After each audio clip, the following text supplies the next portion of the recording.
Hello everyone, I'm Krasi and I will update you on the astrological talisman weather for March. You know that I'm not doing this every month, only when relevant, 2-3 months. I think December, January, February, I didn't make any talismans because the sky was really not very welcoming for this purpose. So just a very quick overview for people who are new to my channel. The astrological talismans are very ancient practice, which we see in the excavations, let's say excavated pieces of jewelry and beauty found from ancient Babylon and Greece and Roman time and many cultures, ancient cultures. Even the Vedics would have pieces of jewelry which would serve them the purpose of either protection or helping them achieve their goals or working as a remedy for their horoscopes. The protective pieces of jewelry are called amulets. So this is the small difference. The talisman, so the jewelry which the ancients would wear would have purpose. Not like now in the contemporary times when people wear jewelry only for beauty. This is the case also with the crowns of the kings, the royal figures. The crowns are consecrated talismans using the major power of the gemstones. So what is a talisman? Well, it's a combination of a gemstone, metal, herb, oil, which actually is being consecrated on the most appropriate astrological timing. It makes totally no sense to create talisman and not to use the right astrological timing when the star or the planets are highly dignified on the sky. So this is what I do. So this month of March, for the first time, I'm doing some very exceptional, and I mentioned in previous video, I think of a week or so ago, which was about Venus, which entered the netherworld. She became invisible, and she is represented by the divinity Ereshkigal. What is this meaning? You know also that the ancient astronomers, priests, astrologers would not simplify astrology as it's done now and looking only at the transits and aspects, but they would look at the phases of the planets and the stars, because the phases of the planets in relation to the sun do review different aspect of the character, different aspect of the principle of the planet and the star. So if you take Venus, but this is valid for the other planets, but Venus is the most beautiful example always. Venus can appear as a morning star, then she's represented by one divinity.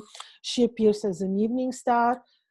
As a phase, she's represented by a second divinity, and then she's also represented by a third divinity, which is Venus, which is invisible. She hides in the rays of the sun. So this divinity is, it's been years already since I make talismans of Venus as a morning star or as an evening star, to use the most appropriate moment on the sky when Venus as a morning or evening star is highly dignified on the sky. And then, well, this is something common. It's proven to work amazingly. Many people have experienced that, me too. So Venus in this very classical appearance, morning, evening star, is something that we know works. For the first time, I decided to make a talisman, a very different, very different nature of talisman of Venus as Ereshkigal, the third divinity, Venus as Ereshkigal. You may like to take a look at my video of 2 weeks ago, which is about Venus entering the sign of Aquarius as invisible, as Ereshkigal or Ishara maybe. So briefly to remind you the mythological story, because you know all secrets of the world are in the ancient mythological stories and the epic stories. So very briefly, the story is such that when the world was created, and this story I know from the Enuma Elish, the Babylonian epic of creation. So what happened is when the world was created, um, the sky and the earth were separated, and the sky was ruled by Anu or An, and the earth was Ki. They were twin brother and sister. The earth is Ki. And once they were separated, Anu was devastated from sorrow because he was separated from his beloved sister. So he started crying, and his tears fell into the salty ocean. And from there, two children were born. And this was Venus as Ereshkigal, the invisible Venus, and her brother Enki, who is ruling Aquarius, the waterman who is pouring the water, who is ruling now the sweet waters, the rivers. So they were twin brothers, Enki and Ereshkigal, which were also separated because Ereshkigal became the queen of the netherworld, the queen of the land of no return. So they were also separated, and they love each other. And what is going on is that a couple of weeks ago, Venus, while invisible, because mythologically, symbolically, when a planet is invisible, the planet descends into the netherworld. So Ereshkigal, when Venus is invisible, she becomes Ereshkigal, the queen, the beautiful, gorgeous female energy queen. She's ruling the netherworld, and she remains there. She's not coming up on earth. So she's ruling the destinies of the dead. She knows the lessons. She knows about their knowledge. She is reviewing their karmas, their destinies. So who knows the best about people's lives? Who knows about people's experiences? Well, this is Ereshkigal. She is also a witch. She is the one who is concerned with justice. So she has very special role, which actually we can understand and experience on a very delicate, subtle level. This is not something that you see, like the way you experience powerfully the energies of Venus as a morning star or Venus as an evening star. These energies we just get naturally, easily. We know that both Venuses would be benevolent, that they would bring abundance. They're both bringing blessing and love and money in different ways, of course, but I will not speak about them now. I have many videos about them because Venus is always my favorite topic. But here we're speaking about very delicate, not obvious influences, intrinsic if you want, which we get, we understand, we feel, we catch only if our consciousness is open, only if we search for this information. So you know how many times something can pass around you and you just don't notice it because your mind is not open to it, or because you're not ready for it. So this is the case with the invisible Venus. I was not ready in the past. I wouldn't understand these energies before. I do think I understand them now. The energies of the invisible Venus. She is a guardian. Once we respect her, we acknowledge her presence, we are conscious about her presence, she can become, if we request it from her, our guardian. She will give us knowledge. She will help us restore the balance and the balances in our souls. And she will help us understand justice, distinguishing right from wrong, good from bad, moral values. So I see her as having the nature similar to the nature of Saturn, but in a different way, because Saturn has this hard hand of giving the lessons in this masculine, clear, undeniable way, if you want. With her, she's a witch, she's female, very, very feminine. I know that also I understood from, well, that she's also very, very gorgeous and beautiful. And she's absolutely very, very much about justice. And when people are not faithful to each other, she's the one who can bring justice in her way. The female, maybe unpredictable way. But she's giving knowledge. She's protecting people who have who understand what is truth, what is justice, what is moral. And she's very wise because, as you can see, her origin is from the beginning of times.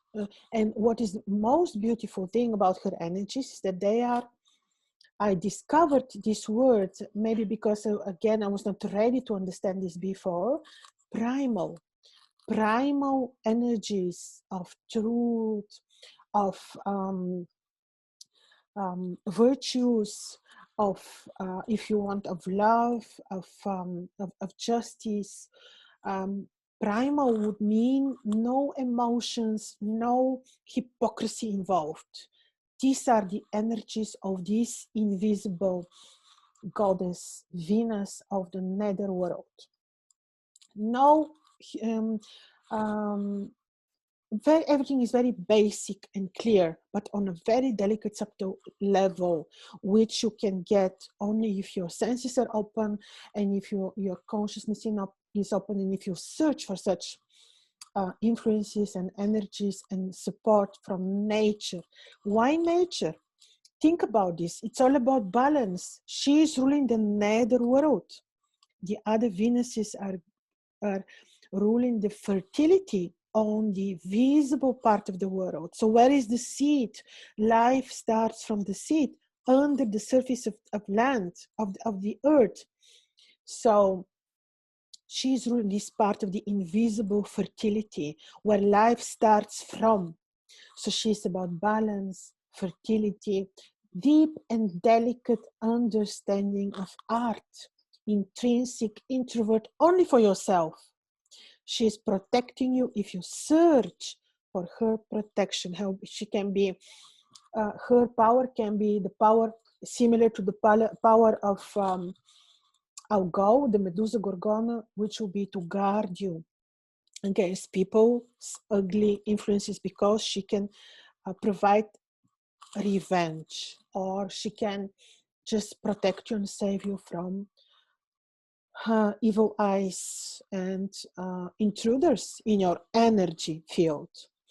That's why once I started to understand her energies and started appreciating and loving them, I thought for the first time I will make such Venus talismans. Again, you need to understand, when you're searching for love, money, this is not the right Venus.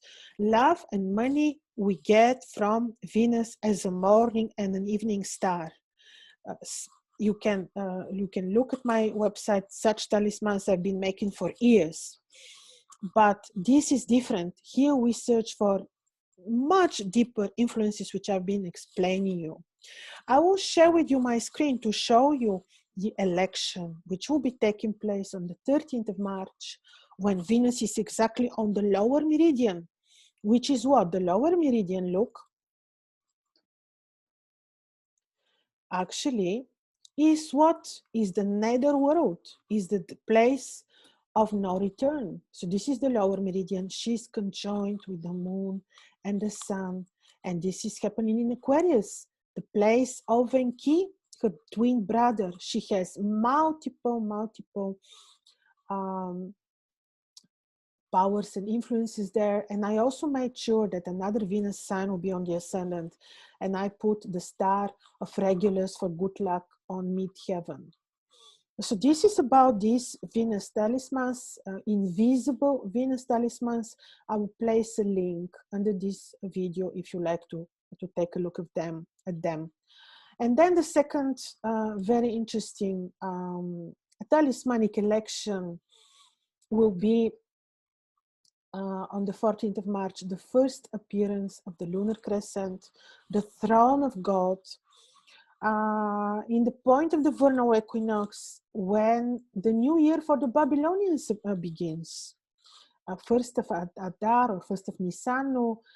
I had a video when I was explaining you about first of Nisan for the Sumerians. Now this is another one for the first of Nisan of the Babylonians, more benevolent chart. So I chose to make the solar talismans on this date, 14th of, I'm doing this exactly at the moment of the appearance of the moon, 14th of March, for my territory. It is happening on a very benevolent timing. The moon is Hilek, Alkokoden and Naumuten are Jupiter, very good. They're rulers of the chart. So, and this will be solar talisman, again, therefore, supporting new beginnings, giving luck, giving power, health. So this will be also something very benevolent, which you can also see on my website. All links I will place under this video. So I hope my story about this Venus Reshkigal, you know, mythology and nature and the talisman, I hope you found this interesting. For me, it's very, very exciting. I'm fasting usually always 10 days before the creation of any astrological talisman. This is because the creation of talisman is basically invocation of the planetary spirit, which is happening, like I told you, applying the herb and the oil and the bakuri incense and many other additional details, and performing ancient benevolent white Babylonian ritual, and also rituals which belong to my own Thracian culture. And I also want to tell you as conclusion, benevolent, never use your knowledge to harm, never, because the times now are so fast and that you will get the karmic lesson straight away on your head. So we need to use our knowledge only and only for helping, for achieving something good, for making our lives easier, but never to make other people's lives more difficult. If we can help, we should. So thank you for your attention.